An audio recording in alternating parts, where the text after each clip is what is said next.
This is RNM Recaps here. In this video, I will recap one of the romantic films from 2011, titled, Straw Dogs. So without further ado, let's get started. David Sumner is a scriptwriter married to the beautiful and sexy Amy. The couple decides to move into Amy's childhood home in rural Mississippi, where David hopes that the countryside will give him some motivation for the new script he is working on. When they get into town, they stop at a restaurant.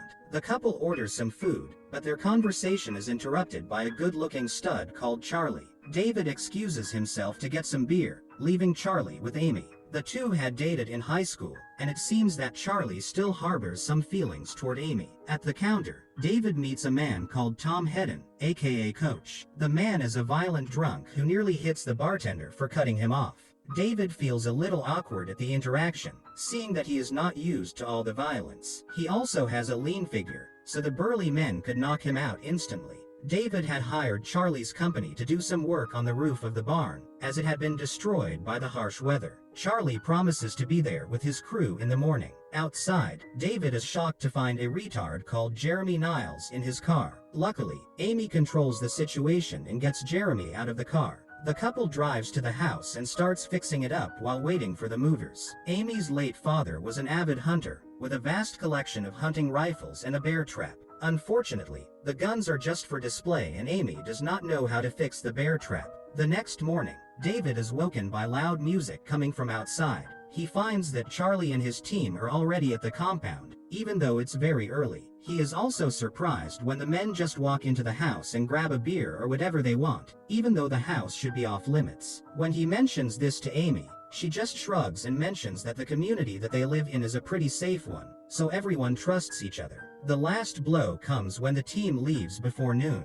Days go by. Charlie and his friends, Norman, Chris, and Bick continue harassing the couple. They make lewd remarks about Amy, often following her when she is running, just so they can perv on her and her tiny shorts. Amy is infuriated by this and wants David to confront the men, but David explains that Amy should just dress up more modestly. Amy heads up to shower and while undressing, she does so in full view of the boys as payback. Charlie sees this and assumes that Amy is flirting with him. He cranks up the music, causing David to leave the house. On the drive, the bullies almost cause David to hit a truck full of logs with their travel antics. David has to get his car towed so that he can get the wheels repaired. Here, he gets to see Coach's 15-year-old daughter, Janice, flirt with Jeremy. Luckily, Jeremy's brother Daniel interferes before anything can happen. David visits the local restaurant for a beer. Charlie and his friends are already there. David is approached by the new coach, who invites him to the preach and play game.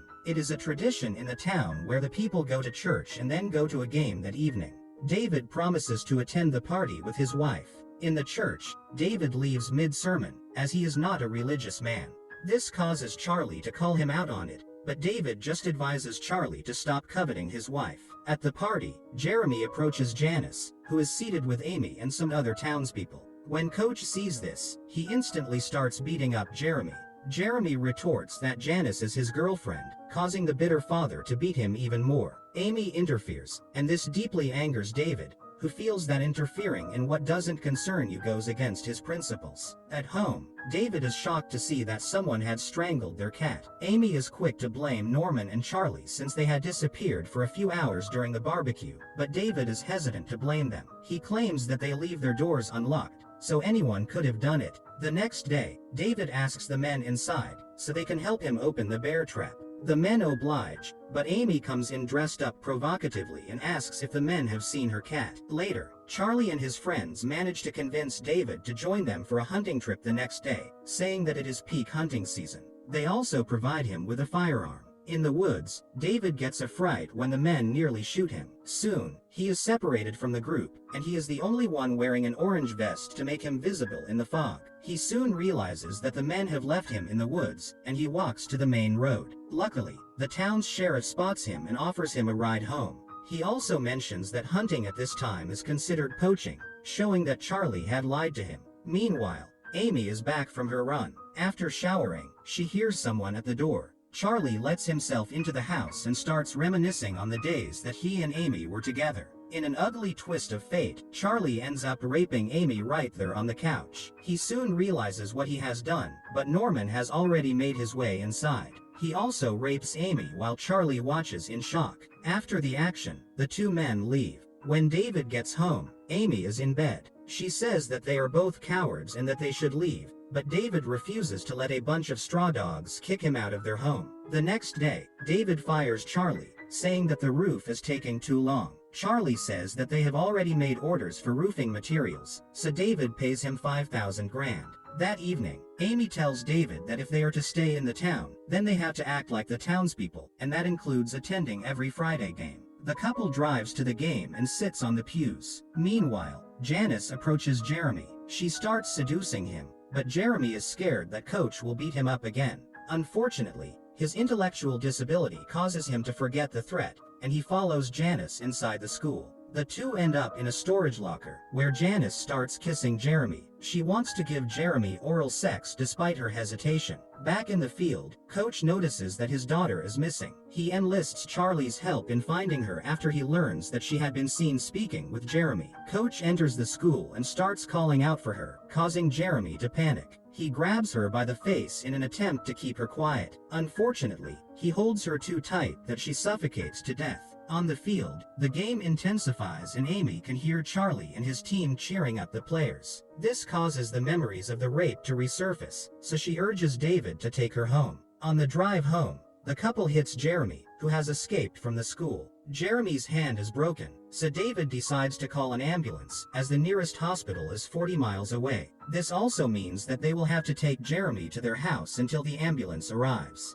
Back in the field, Charlie overhears a 911 call to the sheriff notifying him about Jeremy's whereabouts and the ambulance. He tells Coach about this, and the men team up to go to David's house and get Jeremy so that he can explain where Janice is. The men arrive at the house and demand that David sends Jeremy out. David refuses to comply, causing the men to start shooting at the house and throwing stones at the windows. Luckily, the house is steel reinforced, so they cannot break their way in. A few minutes later, the sheriff drives up. He warns the men against being intoxicated and carrying loaded weapons. Unfortunately, Coach is not in the mood to listen as he shoots the sheriff dead. This causes David to panic, but he has to act fast. He has Amy help him open the bear trap and asks her to fetch her father's pistol and stay with it for safety. He switches off all the lights and directs Amy to hide Jeremy upstairs. He then starts prepping for war, as he knows that the men outside will not leave. Charlie realizes that David will not back off easily, so he shoots his sports car, causing it to explode with David's hopes of leaving the town.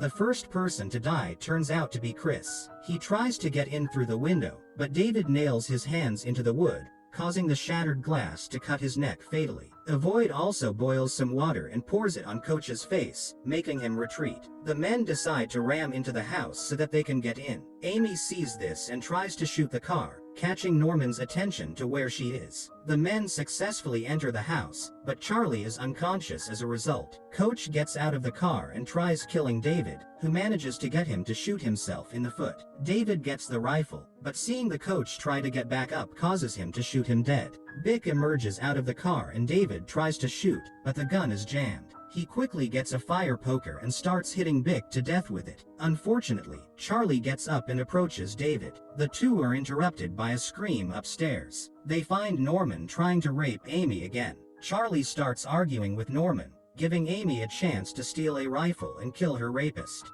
David also tackles Charlie, but the stronger man is quick to retaliate. Charlie hits David down the stairs and finally gets ready to kill him when Amy appears with a shotgun behind him. Charlie starts talking down to Amy, giving David the chance to hit his head with the bear trap. The trap successfully lodges on Charlie and the grills start severing his neck as the couple watches. In the final scene, David looks at the burning house while Amy takes comfort in the fact that her rapists are dead.